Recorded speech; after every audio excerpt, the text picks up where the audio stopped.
Всем привет, подписчикам и зрителям моего канала. Давно меня не было. 5 лет назад я купил гараж и хотел сделать из него такую себе мастерскую, но все не доходили руки. И вот сейчас пришло время, и я мог бы это делать и один, как бы и у меня жена инженер, вроде какие-то компетенции у нее есть, но все-таки я хотел бы именно вашего совета. Пусть даже диванных экспертов, как люди говорят, потому что у диванных экспертов тоже есть своя экспертная, скажем так, точка зрения, потому что много пересмотрено видео и так далее, и что-то могут подсказать. Тем более будет ценно советы специалистов, которые, ну, кто-то в строительстве понимает, кто-то понимает в реконструкции, кто-то разбирается именно в деле автосервисов. То есть я хочу такой себе сделать гаражик с подъемником, вот, и для этого мне нужно будет поднять стены, там я скажу чуть позже. А пока я хочу показать вам мой гараж. Это обычное советское строение, как можно вот видеть его. Э, Стены из белого кирпича и наверху плиты, но они стеновые. Ну давайте я открою гараж, мы посмотрим, что там.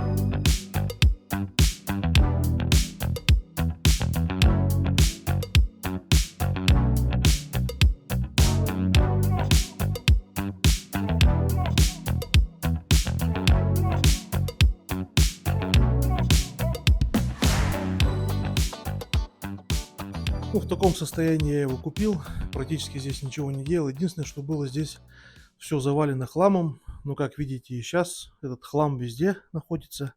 Но потихонечку мы убрали. Здесь было много всяких рам старых, эм, холодильник. Ну, в общем, все такое старое советский хлам. Это еще предстоит убрать. Но в чем плюс этого гаража?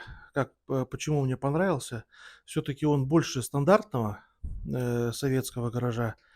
Но у него есть особенность. У него одна стена, получается, уходит маленько влево. То есть как бы расширяя гараж. Также есть у него яма большая. Это отдельные катакомбы. Потом покажу. Я очень удивился, что так надо глубоко было копать. Мне кажется, это что-то из серии «Спастись от атомного взрыва» или что-то такое. Вот. Потолок, ну, как видно, потолок весь протекает. Тут уже давно никто не занимался крышей. Также по задней стене бежит вода постоянно, то есть сырость очень сильная в гараже. Ну, начнем с потолка. Если посмотреть на плиты на сами, они не предназначены для именно крыши. То есть это стеновые панели, в них видно, что вот есть розетки, отверстия. Ну, они не должны лежать вот так, как они лежат. Поэтому я думаю, что все-таки эти две плиты я уберу. Третью я трогать не могу, потому что она уходит к соседу. И купил уже блоки. И из блоков хочу поднять стены. И опять же, вот с плитами есть два варианта. Ну, с крышей.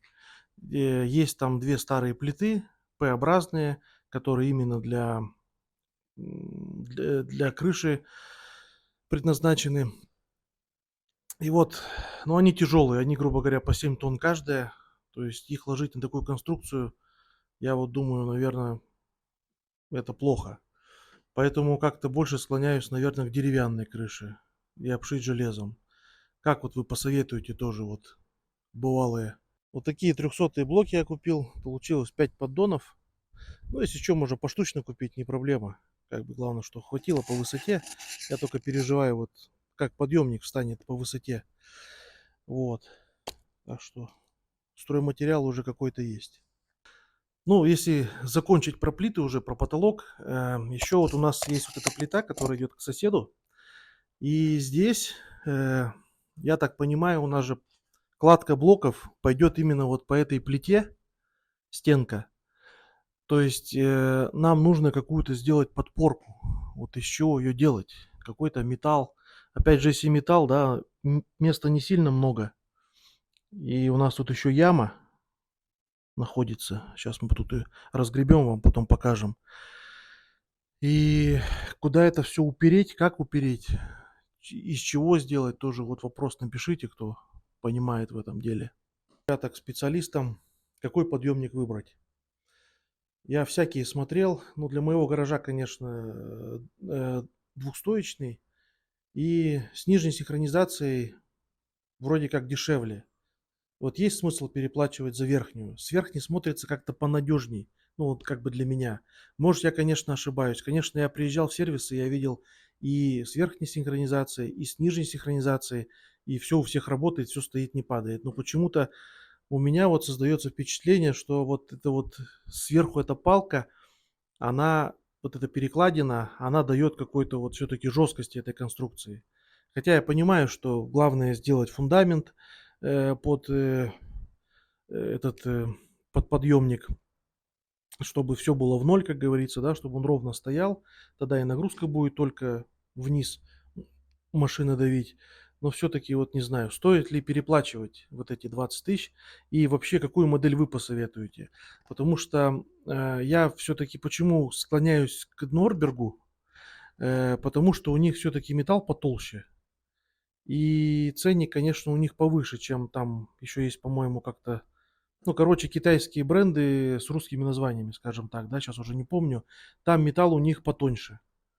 Я все-таки за то, чтобы, ну, как бы уже купить и на эту тему забыть. Может быть, я ошибаюсь. Может быть, все-таки не стоит переплачивать, а купить вот эти китайские бренды с русскими названиями, может быть. Может, кто-то работал, кто-то знает, может, кто-то продает, проконсультирует. То есть, ну, любая информация, ребят, какая есть, я был бы вам благодарен, потому что интернет интернетом, но все-таки отзывы живых людей это все-таки ценно для меня. Еще такой вопрос по поводу ворот, по поводу высоты ворот. Вот мои ворота, они, получается, вот эта сама рамка, она 2,20. Как бы стоит ли заморачиваться, да, то есть это получается, надо мне будет вот такой уже монолитный участок заливать выше, чтобы сделать ворота чуть повыше. Стоит ли этим заморачиваться? Потому что, допустим, буханка вот еле-еле проходит. А буханка, наверное, выше там Toyota Novах или вот Toyota Voxy всякие еще есть, по-моему, высокие такие минивены. Просто я, ну, рассчитываю на машины моих друзей, примерно так ориентируюсь. Вот по поводу высоты, может, у кого-то есть какой-то опыт и стоит ли заморачиваться, потому что если я не сделаю вот эту закладную монолитный участок под новые ворота, то потом это будет целый геморрой, если мне все-таки надо будет на эти там 20-30 сантиметров увеличить э, высоту ворот. И еще такой вопрос, стоит ли оставлять вот эти ворота советские? Ну, тут просто железо, как видите, да, в любом случае вот эти петли, которые внутренние, они будут заменяться на внешние, потому что, ну, вот это все предел, что они открываются, ну, и это как бы не очень приятно заезжать будет всем. Может быть, их поменять вот на этот сэндвич. Конечно, он дорогой, но может где-то бэушный взять. Ну, вот который будет у нас просто высота позволяет, он будет открываться вверх, такой сэндвич. То есть как насчет этого взлома? Я думаю, что сейчас при помощи ручной электроболгарки вот этой аккумуляторной можно вскрыть, по-моему, любой сэндвич и любые ворота. Как считаете, вот, ну, стоит или нет? Или может какое-то еще решение есть для вот этой, скажем так, входной группы?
Вот такие катакомбы, спустились на глубину 4 метров. Не знаю, куда такие копали ребята, но здесь реально холодно. То есть на улице сейчас плюс 25, здесь, ну, может быть, плюс 4, плюс 5. И хорошее помещение, да, буквально оно 2 на 2. Здесь хорошо бы, я так понял, бы встал бы компрессор, да, или что-то еще такое, вот, чем не часто пользуешься, хранить. Все было бы круто, но это еще, конечно, надо проверять. Однажды как-то я весной сюда залез, ну, посмотрел сверху, и мне показалось, что где-то вот, наверное, половина вот высоты этого помещения была вода. Вот.